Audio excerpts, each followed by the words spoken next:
மதிமுகவில் இருந்து அக்கட்சியின் துணை பொதுச் செயலாளர் மல்லை சத்யா விலக இருப்பதாக தகவல்கள் வெளியாகியுள்ளன. சமீபத்தில் துரை வைகோ மற்றும் மல்லை சத்யா இடையே நிலவிய கருத்து வேறுபாட்டை நீக்கி இருவரையும் வைகோ சமாதானம் செய்து வைத்தார்.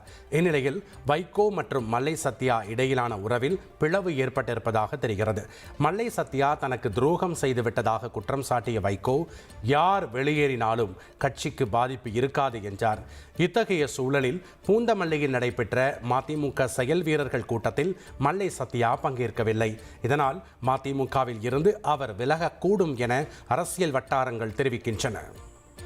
மதிமுகவின் துணை பொதுச் செயலாளர் மல்லை சத்யா மீது அக்கட்சியின் பொதுச் செயலாளர் வைகோ அடுக்கடுக்கான குற்றச்சாட்டுகளை முன்வைத்துள்ளார்.